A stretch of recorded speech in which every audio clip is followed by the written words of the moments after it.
Salam jumpa pemirsa. Senang sekali Jurnal Daai dapat menemani Anda kembali bersama saya Sumboko. Kali ini kami telah menyiapkan liputan khusus bagi Anda dalam rangka Hari Ulang Tahun Kota Jakarta.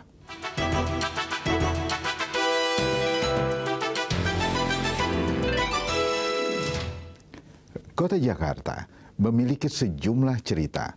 Banyak harapan yang ditumpukan bagi ibu kota negara ini di usianya yang ke-485.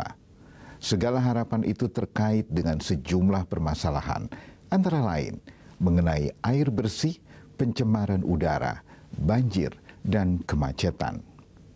Sikap bijak pemerintah menjadi kunci solusi untuk mengatasi berbagai permasalahan. Namun hal itu juga mutlak memerlukan peran serta setiap warga Jakarta untuk ikut ambil bagian dalam solusi. Gaya hidup hijau adalah sebuah gaya hidup yang seharusnya sudah mulai diterapkan oleh semua warga demi terciptanya Jakarta yang sesuai dengan harapan kita bersama. Selamat datang. Ya, ini adalah gerbang negara kita, Indonesia. Sekaligus juga gerbang ibu kota negara, Kota Jakarta. Dengan keragaman penduduk dari berbagai suku bangsa, Jakarta memiliki kiprah yang unik dalam dinamikanya sebagai ibu kota negara. Dicinta, namun tak lepas dari angkara. Didamba, namun tak lepas dari prahara. Memiliki segala keunikan dan keragaman cerita, Jakarta memiliki sejuta pesona, sekaligus juga beribu prahara. Anda yang tinggal di Jakarta atau Anda yang pernah tinggal di Jakarta pasti mengerti bahwa kemacetan adalah salah satu ciri yang melekat di Jakarta. Sebagai kota ke-14 termacet di dunia, kondisi ini sebetulnya membawa banyak dampak yang merugikan bagi Jakarta. Polusi udara, polusi suara, pemborosan bahan bakar minyak yang juga berarti pemborosan uang negara adalah beberapa dampak merugikan di antaranya. Dan kemacetan salah satunya penanda Jakarta yang membutuhkan solusi nyata. Sebagai ibu kota negara, pertumbuhan dan perkembangan kota Jakarta sangatlah pesat. Hingga di usianya ke-485, Jakarta masih memiliki dan menyisakan beragam cerita yang belum kunjung usai. Sebagai salah satu kota yang paling padat di dunia, perkembangan kota Jakarta cukuplah pesat sejak tahun 80-an. Kondisi ini mau tak mau membawa berbagai dampak yang merugikan bagi lingkungan dan masyarakat. Penyediaan air bersih yang kian langka, masalah banjir tahunan, ancaman rob, transportasi dan kemacetan lalu lintas adalah beberapa persoalan yang hingga kini masih dihadapi oleh ibu kota Jakarta. Untuk kebutuhan air bersih, sebagian besar rumah tangga dan juga dunia usaha masih mengandalkan air dalam tanah. Karena air bersih perpipaan baru tertangani beberapa persen saja. Hal ini mengakibatkan eksploitasi air tanah yang berlebihan. Di sisi lain, pencemaran udara pun semakin meningkat jika tingkat kemacetan semakin parah. Tiap tahunnya, jumlah kendaraan bermotor semakin bertambah. Gabungan Industri Kendaraan Bermotor Gaikindo menyatakan, tahun 2011 lalu, jumlah penjualan mobil mencapai angka 820.000 unit. Sementara di tahun ini, ditargetkan jumlah penjualan mobil meningkat menjadi 900.000 unit. Pertambahan jumlah kendaraan bermotor ini tidak dibarengi dengan luas jalan yang ada, sehingga kemacetan terus dirasakan oleh setiap warga Jakarta. Selain itu, keberadaan ruang terbuka hijau sebagai paru-paru kota dan daerah resapan air juga turut menyusut. Dari sekitar 65.000 hektar luas wilayah DKI Jakarta, hanya menyisakan 10% untuk ruang terbuka hijau. Menurut Undang-Undang Tata Ruang Nomor 26 Tahun 2007, minimal 30% luas lahan suatu kota diperuntukkan bagi ruang terbuka hijau yang berfungsi menyaring udara kota. Jakarta Harapanku. Ya, selain sebagai tema ulang tahun Jakarta ke-485, tema ini juga sebaiknya menjadi pedoman kita semua untuk dapat menciptakan Jakarta lebih baik lagi. Tak hanya usaha aktif dari pemerintah, namun masyarakat pun memiliki peran penting untuk dapat menyelamatkan Jakarta. Dengan melakukan gaya hidup hijau seperti menanam pohon, menjaga lingkungan asri, hemat bahan bakar minyak, dan mengurangi polusi asap kendaraan bermotor, adalah beberapa di antara usaha sederhana yang dapat kita lakukan untuk kota Jakarta tercinta ini.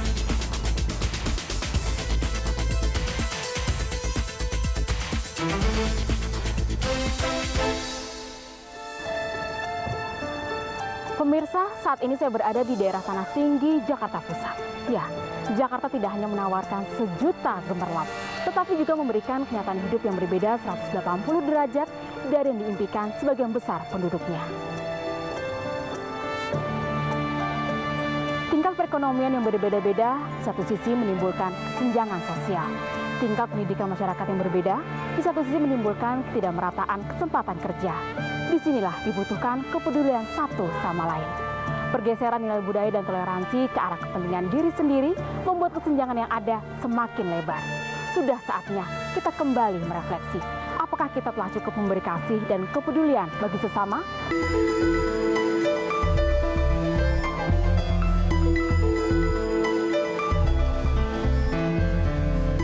Sebagai kota yang berpenduduk padat dengan latar belakang beragam, Jakarta tidak hanya membutuhkan pengaturan secara teknis untuk menjadikan kota ini menjadi lebih baik. Ada nilai-nilai yang tetap harus dimiliki dan dipertahankan di antara sesama warganya. Kepekaan dan kepedulian sosial mutlak dibutuhkan untuk membangun nilai-nilai cinta kasih dalam kehidupan warga sehari-hari. Ya, kota ini tidak hanya membutuhkan modernitas untuk dapat berkembang, tapi terutama nilai-nilai cinta kasih dan nilai sosial kehidupan. Kepedulian dapat ditunjukkan dengan berbagai cara. Sikap saling tolong-menolong yang paling sederhana sekalipun akan sangat besar artinya. 274 rukun tetangga dan 14 rukun warga yang ada di Kelurahan Tanah Tinggi, Kecamatan Johar Baru, Jakarta Pusat ini, dan 135 relawan menjadi para pelaku dan pembangun cinta kasih dalam sebuah kegiatan pembagian beras. Walau letak kawasan Tanah Tinggi berada di tengah kota, namun kawasan tersebut terbilang padat penduduk dan kerap dilanda konflik antar warga. Kegiatan kepedulian sosial ini dapat dilakukan secara bersama, agar cinta kasih juga dapat berkembang secara komunal. Pembagian beras cinta kasih bagi warga yang membutuhkan adalah salah satu upaya membangkitkan cinta kasih itu, baik cinta kasih di hati pemberi maupun di hati para penerima.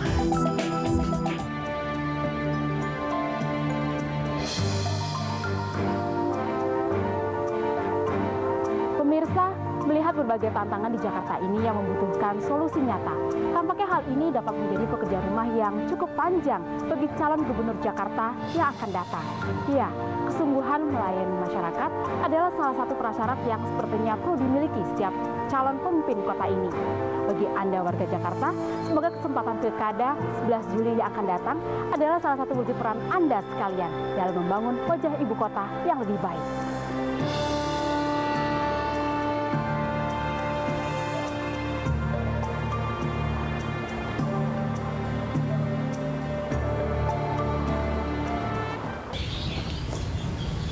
Pemirsa, saat ini saya sedang berada di saung kompos milik warga RT 15 RW 4, Kelurahan Susukan, Kecamatan Ciracas, Jakarta Timur. Ya, kali ini saya ingin belajar mengolah sampah.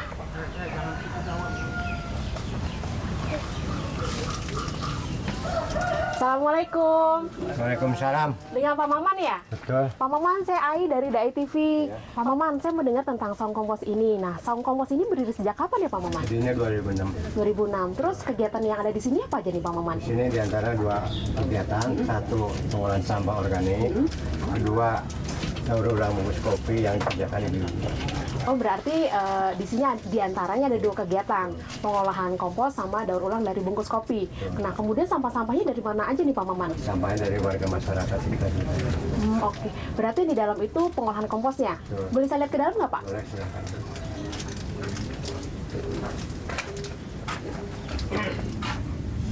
Pak, jadi di sini ya Pak untuk proses produksi sampah organik itu menjadi kompos. Iya. Nah, langkah-langkahnya apa aja nih Pak Maman? Dalam prosesnya, itu sampah yang kita sudah pilah. Ya. Ini alat untuk mencacah komposnya. Sampah yang dicacah ini pas keluar situ. Oke, baik. Berarti setelah dicacah, kemudian nanti sayur-sayuran ini akan keluar dari sini. Betul. Kemudian setelah sudah terkumpul di sini, Setelah di sini kita terkumpul, nanti dikasih fermentasi. fermentasi. Fermentasi untuk melunakkan komposnya itu. Oh, supaya lembab kali ya Pak ya? Supaya lunak gitu. Oh, supaya lunak. Komposnya ini ya nggak mungkin lunak gitu. Oh, begitu. Nah, ini, Nanti setelah fermentasi di sini diaduk, dimasukkan ke komposter ini. ke komposter. Nah, terus selama 5 hari dimasukkan ke situ. Tetap kita aduk, setiap hari diaduk. Oh, setiap hari diaduk. Selama 5 hari. Selama 5 hari terus diaduk ya Pak ya? Baik, baik. Nah, kemudian setelah 5 hari diaduk supaya rata, langkah selanjutnya apa nih Pak Setelah Maman? 5 hari kita angin-angin di sini tuangkan di rak ini Oh, dituangkan ke rak ini ya Pak, jadi dijajarkan di sini. Betul. Ini supaya apa nih Pak Maman? supaya kering. Supaya kering. Ya. Berapa lama nih Pak untuk pengeringan ini Pak? Ya kurang lebih 5 hari juga. 5 hari juga. Betul. Jadi total dari fermentasi sampai pengeringan ini kurang lebih 10 hari ya Pak Betul. Maman. Nah, kemudian setelah pengeringan ini langkah selanjutnya apa nih Pak Maman? Setelah kering kita ayak-ayak, diayak ya, supaya komposnya halus. Oh, halus. Berarti dipisahkan antara yang halus dengan yang kasar. Betul. Nah, kemudian setelah diayak, dipisahkan antara yang kasar dengan yang halus. Proses selanjutnya, Setelah yang halus kita kemas. oh, langsung dikemas. Iya. Ke Bisa dalam dijual. ke dalam plastik kemudian dijual. Iya. Nah, satu plastik beratnya berapa Pak? Beratnya lebih kurang 1 kilo, 1 kilo dijual dengan harga 3.000. 3.000 saja. Iya. Berarti selesai sudah nih Pak proses Sudah. untuk produksi Iya. dari sampah organik untuk menjadi kompos. Betul. Mudah juga ya Pak ya? Mudah. Kamu buat kompos gampang, itu mudah. Cuman padahal niat orang yang susah. Oh, berarti harus dimulai dari diri sendiri dengan Betul. kemauan ya Pak ya? Oke, baiklah. Terima kasih banyak ya Pak Maman. Ya, masih. Nah pemirsa, ternyata sampah dapat diolah menjadi berkah. Dengan mengolah sampah kita sendiri atau membeli hasil produk dari kompos ini, kita semua dapat ikut memberi solusi terhadap masalah sampah di Jakarta.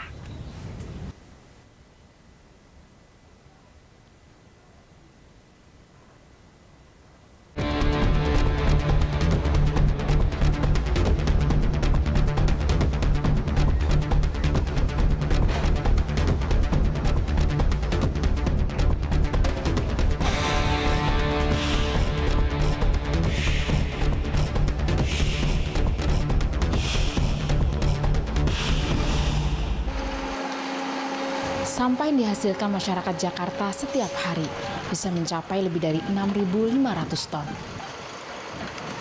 Ini adalah jumlah sampah yang dapat diangkut sampai ke tempat pembuangan akhir TPA Bantar Gebang.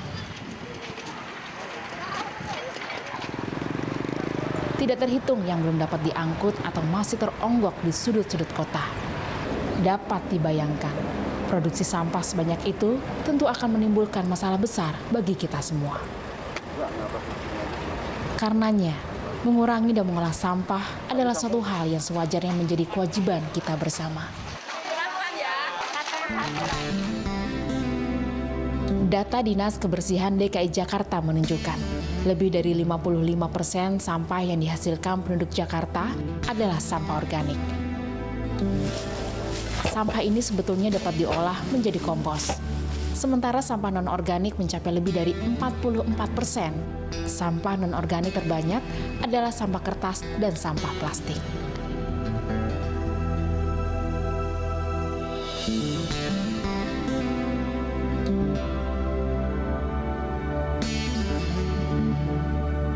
Rethink, berpikir sebelum membeli produk.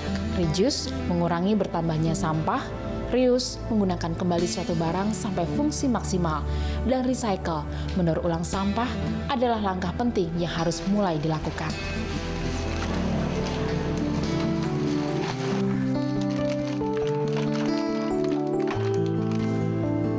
Ikut serta secara aktif dalam mendaur ulang sampah dapat dimulai dengan kesadaran menaruh dan memilah sampah sesuai jenisnya. Tidak ada cara lain, hanya dengan kesadaran bersama, permasalahan lingkungan di Jakarta dapat diatasi.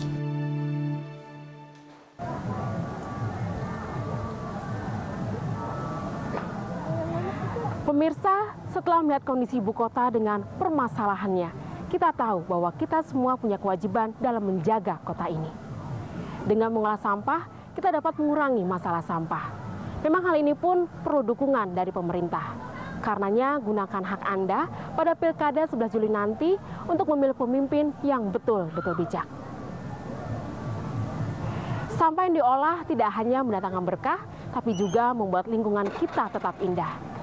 Lingkungan yang indah tidak hanya berarti indah secara fisik, tapi termasuk juga indah budayanya.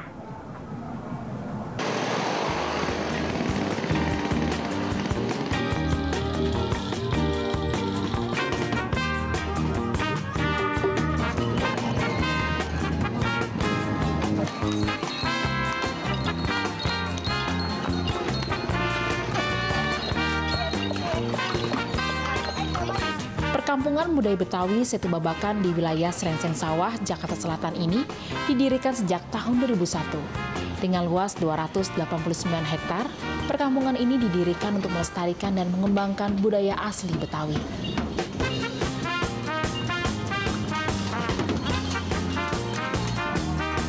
Lokasi perkampungan ini membaur dengan rumah-rumah warga. Beberapa rumah masih memiliki gaya arsitektur khas Betawi.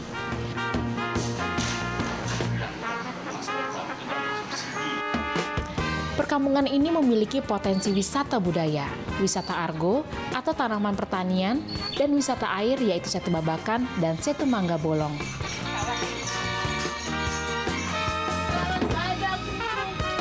Setiap akhir pekan, tempat ini ramai oleh pengunjung yang ingin menyaksikan pertunjukan seni khas Betawi seperti lenong, tanjidor, dan tari topeng, ataupun juga menikmati berbagai jajanan khas Betawi seperti selendang mayang dan kerak telur.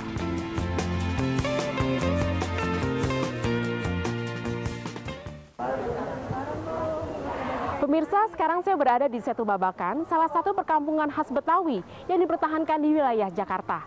Kebetulan saat ini sedang ada persiapan acara Festival Budaya Betawi menyambut ulang tahun Jakarta ke-485.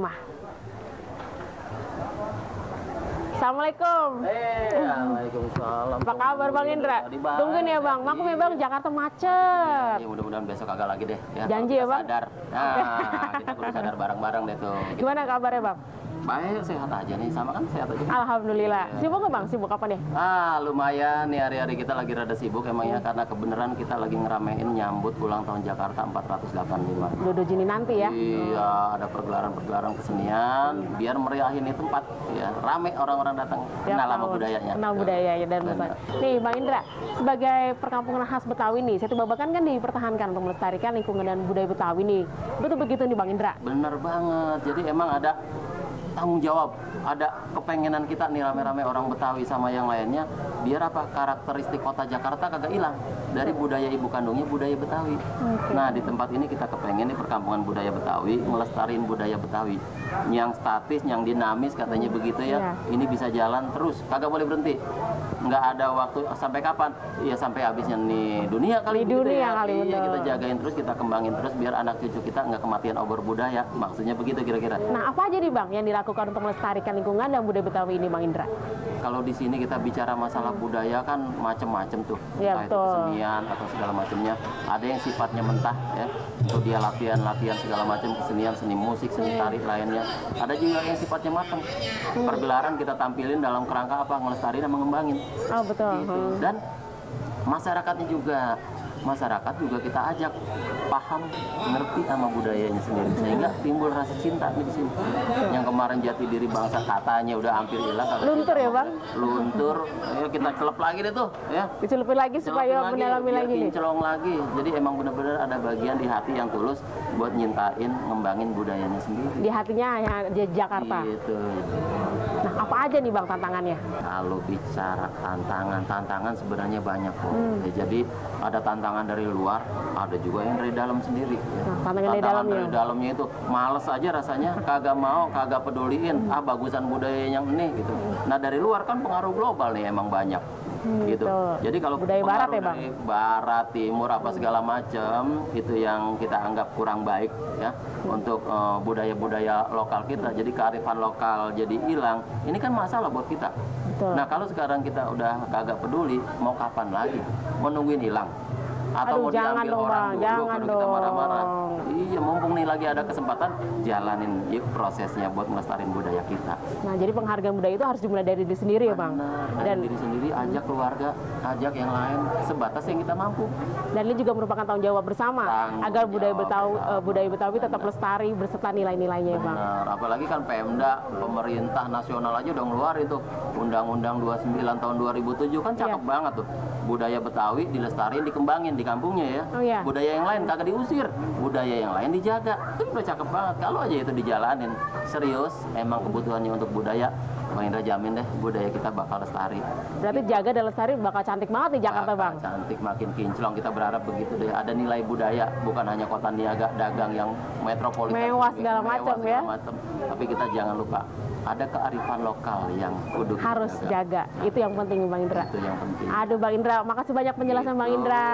Iya, Nah, ya, saya pokoknya pamit. Sering-sering kesini deh, main deh. Kalau sering Pastinya main, saya main gitu dan ya. mau jajanan khas benar. Jakarta. Di bawah ada tukang kerak telur, jajan kerak telur gado-gado kali kalau belum makan. Belum makan gado-gado nih. Gitu. Saya pamit Bang Indra ya. Gitu. Assalamualaikum Bang Ya, Indra. Waalaikumsalam warahmatullahi wabarakatuh. Pemirsa, setelah mendengar penjelasan dari Bang Indra, semoga kita semua dapat melestarikan dan mengembangkan budaya Betawi beserta nilai-nilainya.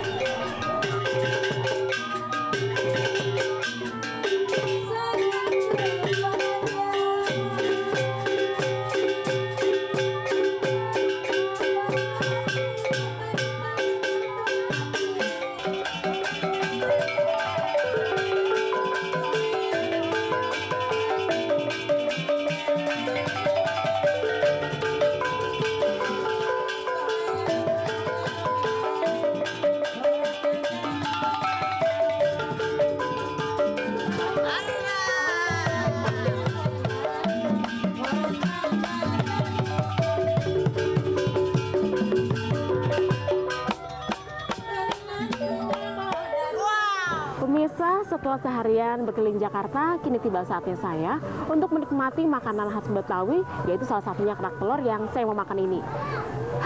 Ingin rasanya suasana seperti ini bisa ditemukan di lebih banyak tempat di sudut-sudut kota Jakarta. Ya, semua itu tentu tak lepas dari tanggung jawab kita bersama.